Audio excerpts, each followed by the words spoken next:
අදත් අපි ඔබ හමුවට එනවා ගැහැණු පිරිමි දෙපාර්ශ්වයටම බලපාන රූපලාවන්‍යමය ගැටලුවක් සහ ඒට විසඳුම් අරගෙන ස්කින් ස්පෙෂලිස්ට් YouTube නාලිකාවේ.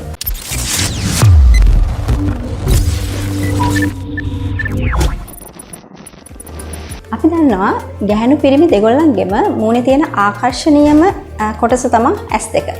ඉතින් මේ S2 අවට තියෙන හැම ඒ තරම්ම වැදගත්. මොකද S2 බ්‍රයිට්ව හොඳින් තියෙනවා නම් ඒකෙන් තරුණ සහ තරුණ පෙනුමක් ලබා දෙනවා වගේම S2 යට ගිලිලා S අවට කළු පාට වෙලා තියෙනවා නම් ඒකෙන් ටිකක් වයස වැඩි ගතියක් සහ ටයර්ඩ් ලුක් එකක් එහෙම නැත්නම් මහන්සි ගතියක් ගෙනත් දෙනවා.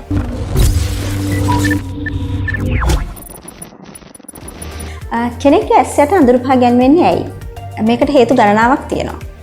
අපි පුරුද්දට කිව්වට මේ S යට කළු වෙලා කියලා මේ පාට මෙලනින් වැඩිවීමම නෙමෙයි මේ S යට අඳුරු පහ ගැන්වීමට හේතුව. උදාහරණයක් හැටියට කියනවා නම් අපේ S වටේ තියෙන හැම තුනී වුණොත් අපේ ඇතුලේ තියෙන රුධිර කේශනාලිකා රුධිර නාලිකා නිල් පාටට පේන්න ගන්නවා. එතකොට ඒ පාට නිසා S වටේට අඳුරු පෙනුමක් ලබා දෙනවා. ඒ වගේම S කෙනෙක්ගේ යටට ගිලුණු S තියෙනවා නම් ඒ කියන්නේ අපි කියන්නේ sunken eyes කියලා. සාමාන්‍යයෙන් මතු පිට ප්‍රමාණයට වඩා ඇතුලෙන් පිහිටනවා නම් එතකොට කෙනෙක් ඉස්සරහින් බලනකොට ඒ කෙනාගේ S වටේට ආලෝකය හරියට වැටෙන්නේ නැහැ. මේ ඇහි බැම කොටසින් යම්කිසි හෙවණැල්ලක් වගේ ප්‍රමාණයක් ඒ S වටේට වැටෙනවා. එතකොට කෙනෙක්ගේ S වටේට කළු පාටට තියෙනට වඩා කළු පාටට පේන්න පුළුවන්. ඒ වගේම කෙනෙක්ගේ S යට කොටස වල ගැහිලා තියෙනවා නම් අපි ඒකට කියනවා ටියර් ට්‍රෆ් කියලා. එතකොටත් මේ S වටේ කොටස තද පාටින් පේන්න පුළුවන්.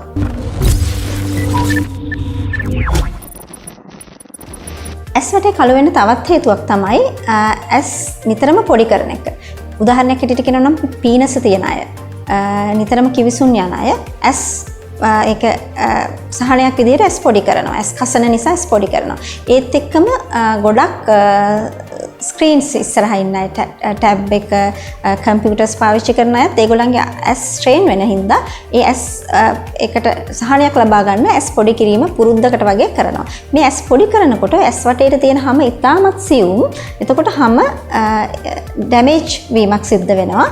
ඒක රිසල්ට් එක වෙන්නේ එතන වර්ණක නිපදවීම වැඩි වෙන එක සහ එතන සෛල අපි චර්මයේ සෛල තට්ටු ගන්න වැඩි වෙන එක. එතකොට වර්ණක නිපද වෙන සෛල තට්ටු ගන්න වැඩි වෙනකොට එතන තද පෑයක් ගන්නවා.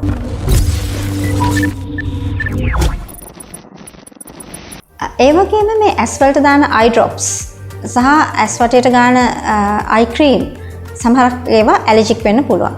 මේ ඇලර්ජික් කන්ටැක්ට් ඩර්මටයිටිස් එහෙම නැත්නම් මේ ඇලර්ජික් ගතිය ආවොත් S වටේ එතන අසාත්මිකතාවය නිසා එතන වර්ණක නිපදවීම වැඩි වෙලා එතන කළු පැහැ ගන්නවා. සමහරක් පෝෂණ ඌනතාවයන් උදාහරණයක් හැටියට කියනවා නම් යකඩ ඌනතාවය, විටමින් B ඌනතාවය වගේ ඌනතාවයන් නිසා මේ S වටේට කට වටේට ඒ වගේ ස්ථාන කළු වෙන්න පුළුවන්. මේ හේතු අතර ඊටමත් ප්‍රතිකාර කිරීමට අමාරුම හේතුව තමයි මේ ජාන වලින් එන S වටේ කළු වීම.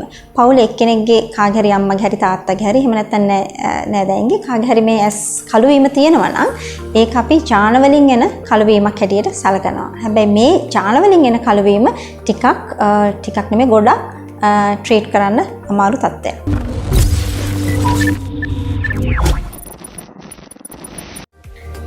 මේ ඩාර්ක් සර්කල්ස් වල අඩු කරගන්න එහෙමත් නැත්නම් ඩාර්ක් සර්කල්ස් හැදෙන එක අවම කරගන්න කෙනෙකුට කරන්න පුළුවන් දේවල් තියෙනවා. අපි අවුවට නිරාවරණය වෙනකොට ශරීරයේ අනිත් තැන් වගේම මේ S වටේ කළු අව පැහැ ගැන්වෙන්න පුළුවන්. ඒ නිසා අපි සුදුසු සන්බ්ලොක් ක්‍රීම් එකක් අනිවාර්යෙන් S වටේ පාවිච්චි කරන්න ඕනේ. ඒත් එක්කම sunglasses පුළුවන් හැම වෙලාවකම sunglasses පාවිච්චි කරන්න ඕන. ඒකේ මේ wrap around sunglasses කියන එක පාවිච්චි කරන්න පුළුවන් නම් ඉතාමත් හොඳයි.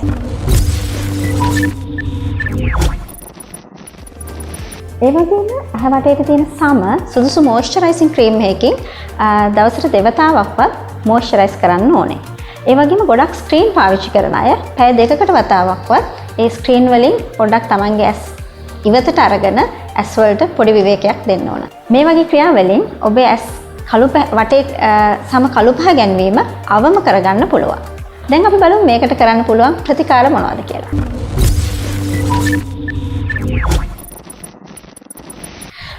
ඇස් වටේ කළු පහ ගැන්වෙනවට වෙළඳ පොලේ නොයෙකුත් ක්‍රීම් වර්ග තියෙනවා. මේ වගේ සමහරක් ක්‍රීම් යම් තාක් සහනයක් මේ කළු පහ ගැන්වීමට ලබා දෙනවා. හැබැයි මේ ක්‍රීම් සුදුසු වෙන්නේ මේ අපේ ඇස් වටේ කළු පහ ගැන්වීම මෙලනින් වැඩිවීම නිසා සිද්ධ වෙනවා නම් පමණයි. අපි ඉස්සෙල්ලා කතා කරා මේ රුධිර නාල පේන නිසා වෙන්න පුළුවන්. එහෙම නැත්නම් ඇස් යට ගිහිල්ලා හින්දා කළු පහ වෙන්න පුළුවන්. මේ වගේ අවස්ථාවලදී මේ ක්‍රීම් වලින් මේකට සහනයක් ලැබෙන්නේ නැහැ.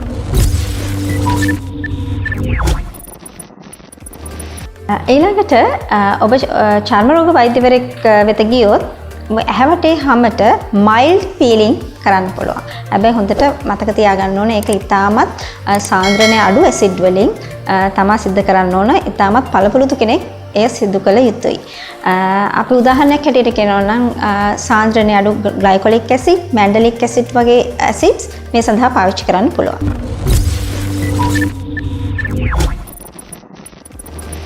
මේ වර්ණක වැඩිවීම නිසා අවපහ ගැන්වෙලා තියෙනවා නම් අපිට ලේසර් ප්‍රතිකාර මගින් මේ අවපහ ගැන්වීම යථා තත්ත්වයට පත් කරන්න පුළුවන්. ලේසර් ප්‍රතිකාර කරනකොටත් ඉතාමත් වැදගත් මේ පළපුරුදු විශේෂඥ වෛද්‍යවරයෙක් ලවා කරගන්න එක. මොකද මේ සඳහා අපි පාවිච්චි කරන්න ඕන ඉතාමත් අඩු එනර්ජි ප්‍රමාණයක් ලේසර් පාවිච්චි කරනකොට ඒ පිළිබඳව සැලකිලිමත් වෙන්න ඕනේ.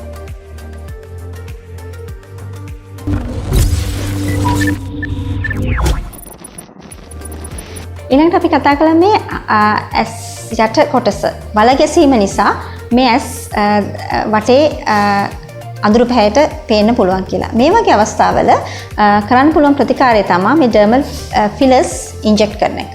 හයලුරොනික් ඇසිඩ් ෆිලර්ස් තමයි මේකට ගොඩක් වෙලාවට පාවිච්චි කරන්නේ. මේ හයලුරොනික් ඇසිඩ් ෆිලර් එකක් පාවිච්චි කරාම සාමාන්‍යයෙන් අවුරුද්දක් වගේ කාලයක් ඒක රඳා පවතිනවා. අවුරුද්දකට පස්සේ නැවත වරක් එය සිදු කළ යුතුයි.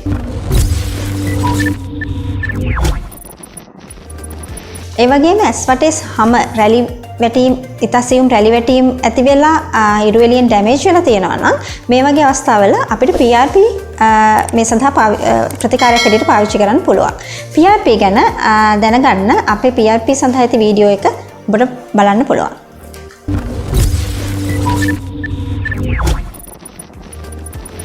ඒ වගේම මේ ඇස් වටේ සම අඳුරු පැහැ ගැන්වෙන්න පුළුවන් මේ අයි බෑග්ස් ඇති වුණොත්. එතකොට අයි බෑග්ස් වලට ට්‍රීට් කරන්න නම් පොඩි සර්ජරි එකක් කරන්න ඕන, බ්ලෙෆරෝප්ලාස්ටි කියන සර්ජරි එක.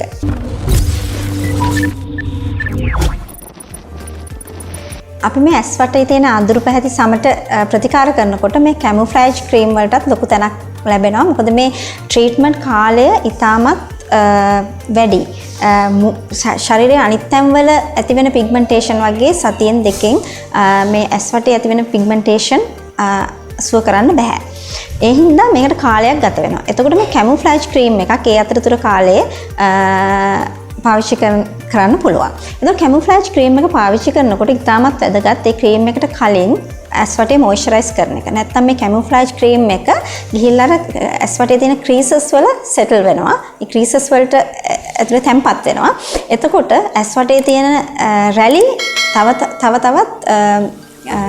පේන්න ගන්නවා. ඒ නිසා හොඳට ඇස් මොයිස්චරයිස් කරලා ප්‍රයිමර් එකක් උදාහරණයක් හැටියට කියනවා නම් පාවිච්චි කරලා ඊට උඩින් කැමොෆ්ලෑජ් ක්‍රීම් එකක් ගන්න එක තමයි සුදුසු වෙන්නේ.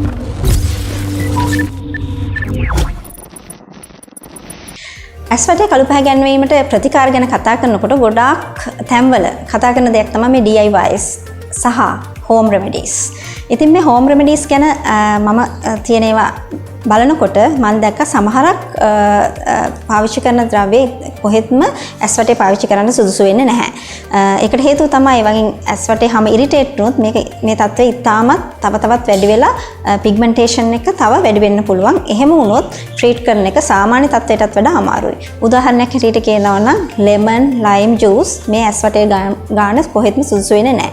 ඒත් එක ටූත් පේස්ට්, බේකින් සෝඩා වගේ දේවල් ඇස් වටේ පාවිච්චි කරන්න සුදුසු වෙන්නේ නැහැ. මේ හෝම් රෙමඩීස් අතර ඇස්වටේ පාවිච්චි කරන්න කමක් නැහැ කියලා හිතන එකක් තමයි මේ යෝගට් සහ කිරි. මේ වගේ තියෙන ලැක්ටික් ඇසිඩ් මේවෙන් යම්කිසි පිග්මන්ටේෂන් එක එහෙම නැත්නම් අඳුරු පැහැගැන්වීම අඩු වෙනවා වගේම මොයිස්චරයිසිං හැම මොයිස්චරයිස් කිරීමකුත් කරනවා. එහෙනම් කිරි සහ යෝගට් ඇස්වටේට ඔබ කැමති නම් පාවිච්චි කරාට කමක් නැහැ. ඒක විද්‍යානුකූල පසුබිමක් ඒ සඳහා තියෙනවා. ඒත් එක්කම තවත් ඔබට ඉක්මනින් දැන් උදාහරණයක් හැටියට අපිට ෆන්ක්ෂන් එකක් තියෙනවා නම් මේ ඇස්වටේ කළු වෙලා ටයර්ඩ් ලුක් එකක් තියෙනවා නම් ඒක ඉක්මනින් නැති කරගන්න පුළුවන් තවත් ක්‍රමයක් තමයි මේ අපි පාවිච්චි කරපු ටී බෑග්ස් ෆ්‍රිජ් එකක දාලා සීතල වුණාට පස්සේ ඇස්වල පැය භාගයක් විතර තියලා තිබ්බහම අර ඒකෙන් අර රුධිර නාල ඇකිලිලා తాවකාලිකව ඒ ඇස්වටේ තියෙන තද පාට අයින් වෙන්න පුළුවන්.